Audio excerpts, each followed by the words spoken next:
Hello ನಮಸ್ತೆ ಸ್ನೇಹಿತರೆ, welcome back to Geetha ಸರಳ ಅಡುಗೆ. ನಾವಿವತ್ತಿಲ್ಲಿ ಎಲ್ರಿಗೂ ಇಷ್ಟವಾಗುವಂಥ ಗುಲಾಬ್ ಜಾಮೂನ್ ಮಾಡೋದು ಹೇಗೆ ಅಂತ ತೋರಿಸ್ಕೊಡ್ತಾ ಇದ್ದೀವಿ. ಬನ್ನಿ ಇವಾಗ ಗುಲಾಬ್ ಜಾಮೂನ್ ಮಾಡೋಕ್ಕೆ ಏನೇನು ಬೇಕು ಅನ್ನೋದನ್ನು ನೋಡೋಣ. ನಾವಿಲ್ಲಿ GRBದು ಗುಲಾಬ್ ಜಾಮೂನ್ ಪೌಡ್ರ್ ತೊಗೊಂಡಿದ್ದೀವಿ. ಟೋಟಲ್ಲು ಒಂದೊಂದು ಪ್ಯಾಕೆಟು 100 ಗ್ರಾಮ್ದು 4 ಪ್ಯಾಕೆಟು ಅಂದರೆ 400 ಗ್ರಾಮ್ದು ಗುಲಾಬ್ ಜಾಮೂನ್ ಹಿಟ್ಟನ್ನು ಪೌಡ್ರನ್ನ ತೊಗೊಂಡಿದ್ದೀವಿ. ಸೊ ನಾವು ಒಂದೊಂದನ್ನೇ ಪೌಡ್ರನ್ನ ಪ್ಯಾಕೆಟ್ ಓಪನ್ ಮಾಡಿಬಿಟ್ಟು ಈ ರೀತಿ ಒಂದು ದೊಡ್ಡ ತಟ್ಟೆ ಒಳಗಡೆ ಹಾಕ್ಕೋಬೇಕು ನೀವು, ಯಾಕಂದರೆ ಕಲಸೋದಕ್ಕೆ ಈಸಿ ಆಗುತ್ತೆ. ನೋಡಿ ಈ ರೀತಿ ನಾವು ಇದನ್ನು ನೀರಲ್ಲೆಲ್ಲ ಕಲಿಸ್ಬಾರ್ದು, ಬರೀ ಹಾಲಲ್ಲಿ ಮಾತ್ರ ಕಲಿಸ್ಬೇಕು. ಸೊ ಈ ರೀತಿ ಸ್ವಲ್ಪನೇ ನಾವು ಇದನ್ನು ಕಾಯಿಸಿ ಆರಿಸಿಟ್ಕೊಂಡಿರೋಂಥ ಹಾಲಿದು. ಸೊ ಈ ಸ್ವಲ್ಪನೇ ಹಾಕ್ಕೊಂಡು ಇದನ್ನು ನಿಧಾನಕ್ಕೆ ಸ್ವಲ್ಪನೇ ಒಂದೇ ಸರಿಗೆ ಹಾಕ್ಕೋಬಾರ್ದು, ಈ ರೀತಿ ಸ್ವಲ್ಪನೇ ಕಲಿಸ್ಕೋಬೇಕು. ಆಮೇಲೆ ನೀವು ಕಲಿಸೋವಾಗ ತುಂಬ ಹಾರ್ಡಾಗಿ ಚಪಾತಿ ಹಿಟ್ಟು ನಾದ್ಕೋಬೇಡಿ. ಸೊ ಮೀಡಿಯಮ್ಮಾಗೆ ನೀವು ಬೆರಳಿಂದನೇ ಸ್ವಲ್ಪ ಮಿಕ್ಸ್ ಆಗೋ ಥರ ಒಂದು ಸ್ಮೂತಾಗೇ ಇದನ್ನು ಮಿಕ್ಸ್ ಮಾಡ್ಕೋಬೇಕು. ತುಂಬ ಹಾರ್ಡಾಗೆಲ್ಲ ನಾದ್ಕೊಳ್ತಿರಲ್ಲ ಚಪಾತಿಗೆ, ಆ ರೀತಿಯೆಲ್ಲ ನಾದ್ಕೋಬಾರ್ದು ಇದನ್ನು. ನೋಡಿ ಲಾಸ್ಟಲ್ಲಿ ಒಂಚೂರು ಸ್ವಲ್ಪ ನೋಡಿ ನಾವೀಗ ಮಾಡಿಟ್ಕೊಂಡಿರೋದು ಯಾವ ರೀತಿ ಬಂದಿದೆ ಅಂತ ತೋರಿಸ್ತಾ ಇದ್ದೀವಿ. ಸೂಪರಾಗಿ ಬಂದಿದೆ.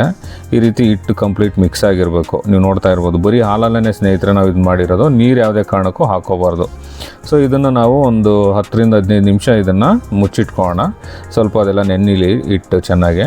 ಈಗ ನಾವು ಪಾಕ ಮಾಡಲಿಕ್ಕೆ ಒಂದು ಪಾತ್ರೆನ ಬಿಸಿ ಮಾಡೋಕೆ ಇಟ್ಟಿದ್ದೀವಿ. ಈಗ ನಾವು ಒಂದು 2 ಲೀಟ್ರ್ ನೀರನ್ನ ಇದಕ್ಕೆ ಸೇರಿಸ್ಕೊಂಡು, ಸೊ 2 ಲೀಟ್ರ್ ನೀರಿಗೆ ನಾವಿಲ್ಲಿ ಒಂದು ಅರ್ಧ kg ಸಕ್ಕರೆನ ತೊಗೊಳ್ತಾ ಇದ್ದೀವಿ. ಅಂದರೆ ಸ್ವೀಟ್ ಜಾಸ್ತಿ ಬೇಕು ಅನ್ನೋರು ಇನ್ನೂ ಜಾಸ್ತಿ ಹಾಕ್ಕೋಬೋದು, ಬಟ್ ಇಷ್ಟಕ್ಕೇ ಜಾಸ್ತಿ ಆಗುತ್ತೆ ಸ್ವೀಟು.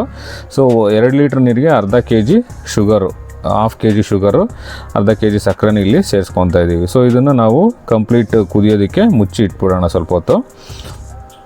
ನಂತರ ನಾವಿಲ್ಲಿ ಹಿಟ್ಟು ಕಲಸಿಟ್ಕೊಂಡಿದ್ವಲ್ವ, ಇವಾಗ ನಾವು ಇದನ್ನು ಒಂದೊಂದೇ ಚಿಕ್ಕದಾಗಿ ಉಂಡೆ ಥರ ಮಾಡಿಟ್ಕೊಳ್ಬೇಕು. ನಾವು ಇಲ್ಲಿ ತುಪ್ಪ ತೊಗೊಂಡಿದ್ದೀವಿ. ತುಪ್ಪನ ಸ್ವಲ್ಪ ಅಂಗೈಗೆ ಸ್ವಲ್ಪ ಈ ರೀತಿ ಹಚ್ಕೊಂಡ್ಬಿಟ್ಟು ಒಂದು ಮೀಡಿಯಮ್ ಸೈಜ್ಗೆ ನೀವು ಒಂದು ನಿಂಬೆಹಣ್ಣಿನ ಗಾತ್ರಕ್ಕಿಂತ ಚಿಕ್ಕದ ಅರ್ಧ ನಿಂಬೆಹಣ್ಣಿನ ಗಾತ್ರದಲ್ಲಿ ಅರ್ಧ ಸೈಜ್ಗೆ ನೀವು ತೊಗೊಂಡು ಈ ರೀತಿ ಉಂಡೆ ಮಾಡ್ಕೋಬೇಕು. ಅಂಗೈಯಲ್ಲಿ ನೀವು ಉಂಡೆ ಮಾಡುವಾಗ ಯಾವುದೇ ಬಿರುಕಿರಬಾರ್ದು, ಅಂದರೆ ಕ್ರ್ಯಾಕ್ಸ್ ಇರಬಾರ್ದು ಅದರಲ್ಲಿ ನೀವು ಉಂಡೆ ಮಾಡಿದ್ಮೇಲೆ. ನೋಡಿ ಈ ರೀತಿ ಎಷ್ಟು ಚೆನ್ನಾಗಿ ಬಂದಿದೆ. ನಾವು ಅಂಗೈಯಲ್ಲೇ ಈ ರೀತಿ ಸ್ವಲ್ಪ ನಿಧಾನಕ್ಕೆ ಉಂಡೆ ಥರ ಮಾಡ್ಕೋಬೇಕು. ಬನ್ನಿ ಇವಾಗ ನಾವು ಪಾಕ ಇಟ್ಟಿದ್ವಲ್ವಾ, ಸೊ ಚೆನ್ನಾಗಿ ಕುದೀತಾ ಇದೆ ಇದು. ಸೊ ಪಾಕನ ನಾವು ಇದಕ್ಕೆ ಇವಾಗ ಸ್ವಲ್ಪ ಅಂದರೆ ಅದು ಎಳೆ ಬಂದಿದೆ ಇಲ್ಲ ಅಂತ ಪಾಕದ ಎಳೆ ಅಂತ ಹೇಳ್ತೀವಲ್ವ, ಪಾಕದ ಎಳೆನೇ ಬರಬೇಕಂತ ಏನಿಲ್ಲ ಇದಕ್ಕೆ. ಸುಮ್ಮನೆ ಲೈಟಾಗಿ ಸ್ವಲ್ಪ ನಿಮಗೆ ಕೈಗೆ ಅಂಟಿದ್ರೆ ಸಾಕು. ನಾವು ಲಾಸ್ಟಲ್ಲಿ ತೋರಿಸ್ತೀವಿ. ನೋಡಿ ನಾವು ಇವಾಗ ಎಲ್ಲನೂ ಉಂಡೆನ ಮಾಡಿ ಇಟ್ಕೊಂಡಿದ್ದೀವಿ ಚಿಕ್ಕದಾಗೆ, ಅಂದರೆ ಮೀಡಿಯಮ್ ಸೈಜ್ಗೆ. ಒಂದು 45-50 ಉಂಡೆ ಆಗಿದೆ. ಈ ರೀತಿ ಬಾಲು ಸ್ಮಾಲ್ ಬಾಲ್ ಟೈಪ್ ಆಗಿದೆ. ಸೊ ಇವಾಗ ನಾವು ಇದನ್ನು ಎಣ್ಣೆಲಿ ಕರ್ಕೊಳೋದಕ್ಕೆ ಇವಾಗ ಒಂದು ಬಾಣಲಿ ಇಟ್ಟಿದ್ದೀವಿ. ಸೊ ಬಾಣಲಿಗೆ ಎಣ್ಣೆನ ಸೇರಿಸ್ಕೊತಾ ಇದ್ದೀವಿ. ಸೊ ನೀವು ಎಣ್ಣೆ ತುಂಬ ಏನು ಹಾಕೊಳ್ಳೋ ಅವಶ್ಯಕತೆ ಇಲ್ಲ. ಅದೊಂದು 75%, ಅಂದರೆ 75 ಭಾಗದಷ್ಟು ಅದರಲ್ಲಿ ಮುಳುಗಿದ್ರೆ ಸಾಕು ನಾವು ಕರಿಯುವಾಗ ಉಂಡೆಗಳು. ಸೊ ಈ ರೀತಿ ಒಂದೊಂದಾಗಿ ತೇಲ್ಸ್ಕೋಬೇಕು. ನೋಡಿ ಇವಾಗ ನಾವು ತೇಲ್ಸೋವಾಗ ಇದನ್ನು ನೀವು ಲೋ ಫ್ಲೇಮಲ್ಲೇ ಇಟ್ಕೊಳ್ಳಿ, ಮಧ್ಯಮ ಗಾತ್ರದ ಊರಿನಲ್ಲೇ ಇಟ್ಕೊಳ್ಳಿ. ತುಂಬ ಹೈ ಫ್ಲೇಮಲ್ಲಿ ಇಟ್ಕೊಂಡ್ರೆ ಬೇಗ ಸೀದೋಗ್ಬಿಡುತ್ತೆ. ನೋಡಿ ಈ ರೀತಿ ಸ್ವಲ್ಪ ನಿಮಗೆ ಈ ಕಡೆ ತುಂಬ ವೈಟ್ಗೂ ಇರಬಾರ್ದು, ತುಂಬ ಬ್ಲ್ಯಾಕಿಶ್ ಆಗಬಾರ್ದು, ಸೀದೋಗ್ಬಿಡುತ್ತೆ. ನೋಡಿ ಈ ರೀತಿ ಮಧ್ಯದಲ್ಲಿ ಬ್ರೌನಿಷ್ ಥರ, ಆ ಕಡೆನೂ ಇಲ್ಲ ಈ ಕಡೆನೂ ಇಲ್ಲ ಅನ್ನೋ ಥರ ಬ್ರೌನಿಷ್ ಥರ ಎಷ್ಟು ಚೆನ್ನಾಗಿ ಬಂದಿದೆ. ಸೊ ಉಳಿದಿರೋದನ್ನು ಇದೇ ರೀತಿ ಎಲ್ಲನೂ ಕರೆದು ಇಟ್ಕೊಳ್ಳೋಣ ಒಂದು ಕಡೆ. ಸೊ ಕರೆದಿಟ್ಕೊಂಡು ನೋಡಿ ಒಟ್ಟಿಗೆ ಎಲ್ಲ ಕರೆದಿಟ್ಕೊಂಡ್ಮೇಲೆ ನಾವು ಈ ರೀತಿ ಬರುತ್ತೆ. ನೋಡಿ ಎಷ್ಟು ಚೆನ್ನಾಗಿ ಬಂದಿದೆ. ಸೊ ಇದನ್ನು ನಾವು ಪಾಕ ಮಾಡಿಟ್ಕೊಂಡಿದ್ದೀವಲ್ವ, ಸೊ ಇದನ್ನು ಪಾಕ ಬಂದಿದೆ ನಮಗೆ, ನಾವು ತೋರಿಸ್ತಾ ಇದ್ದೀವಿ. ನೋಡಿ ತುಂಬ ಏನು ನಿಮಗೆ ಎಳೆ ಟೈಪ್ ಏನು ಬರೋ ಅವಶ್ಯಕತೆ ಇಲ್ಲ. ನೋಡಿ ತೋರಿಸ್ತಾ ಇದ್ದೀವಿ. ನಿಮಗೆ ಕೈಗೆ ಅಂಟುತ್ತೆ, ಸ್ವಲ್ಪ ಅಂಟ್ತಾ ಇದೆ ಅಂತ ಅನಿಸಿದ್ರೆ ಸಾಕು. ಬೆರಳಲ್ಲಿ ತುಂಬ ಬಿಸಿರುವಾಗ ಹುಷಾರು, ಕೈ ಮುಟ್ಟೋವಾಗ ಅದನ್ನು ಚೆಕ್ ಮಾಡೋವಾಗ ನೋಡ್ಕೊಂಡು ಇದು ಮಾಡಿ, ಕೈಯೆಲ್ಲ ಸುಟ್ಕೊಬಿಡಿ. ನೋಡಿ ಸ್ವಲ್ಪ ನಮಗೆ ಅದು ಅಂಟ್ತಾ ಇದೆ ಅನಿಸಿದ್ರೆ ಸಾಕು. ತುಂಬ ಪಾಕದ ಎಳೆ ಥರ 1 ಎಳೆ 2 ಎಳೆ ಅಂತಾರಲ್ವ, ಆ ರೀತಿ ಬರೋ ಏನೋ ಅವಶ್ಯಕತೆ ಇಲ್ಲ ನಮಗೆ. ಸೊ ಇದನ್ನು ನಾವಿವಾಗ ಆಫ್ ಮಾಡಿ ಇಟ್ಕೊಂಡು ಇದನ್ನು ಸ್ವಲ್ಪ ಕೂಲ್ ಆಗಿಬಿಡೋಣ ಒಂದು 10 ನಿಮಿಷ.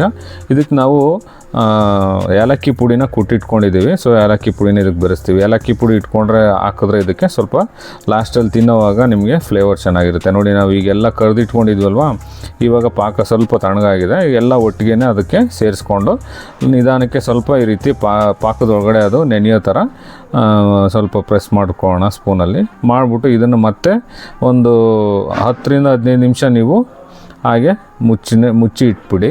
ಲಿಡ್ ಕ್ಲೋಸ್ ಮಾಡಿ ಇಟ್ಬಿಡಿ. ನೋಡಿ ಕ್ಲೋಸ್ ಮಾಡಿ ಇಟ್ಮೇಲೆ ಒಂದು 10 ರಿಂದ 15 ನಿಮಿಷ ಆದಮೇಲೆ ತೆಗಿತಾ ಇದ್ದೀವಿ. ನೋಡಿ ಪಾಕ ಎಲ್ಲ ಹೀರ್ಕೊಂಡಿದೆ. ನೋಡಿ ಎಷ್ಟು ಚೆನ್ನಾಗಿ ಬಂದಿದೆ. ನೀವು ಒಂದು ಇದನ್ನು ಏನಿಲ್ಲ ಅಂದ್ರೂ ಒಂದು 10 ಜನ 3 ಅಥವಾ 4 ಅಂದ್ಕೊಂಡು 10 ಮೆಂಬರ್ಸ್ ಇದನ್ನು ಒನ್ ಟೈಮ್ಗೆ ತಿನ್ಬೋದು. ನಾವು ಮಾಡಿ ಇಟ್ಕೊಂಡಿರೋದು ಅಂದರೆ 400 ಗ್ರಾಮಲ್ಲಿ 10 ಮೆಂಬರ್ಸು ಒನ್ ಟೈಮ್ಗೆ ತಿನ್ಬೋದು. ನೋಡಿ ಎಷ್ಟು ಚೆನ್ನಾಗಿ ಬಂದಿದೆ ಸ್ನೇಹಿತರೆ. ಸೊ ನೀವು ಹೀಗೆ ಮಾಡಿ ಟ್ರೈ ಮಾಡಿ ನಮ್ಮ ಕಮೆಂಟ್ ಬಾಕ್ಸಲ್ಲಿ ತಿಳಿಸಿ. ಹಾಗೆ ನಮ್ಮ ಚಾನಲ್ನ ಸಬ್ಸ್ಕ್ರೈಬ್ ಮಾಡಿಲ್ಲ ಅಂದರೆ ಸಬ್ಸ್ಕ್ರೈಬ್ ಮಾಡಿ, ಲೈಕ್ ಮಾಡಿ, ಶೇರ್ ಮಾಡಿ. ಥ್ಯಾಂಕ್ ಯು, ಧನ್ಯವಾದಗಳು.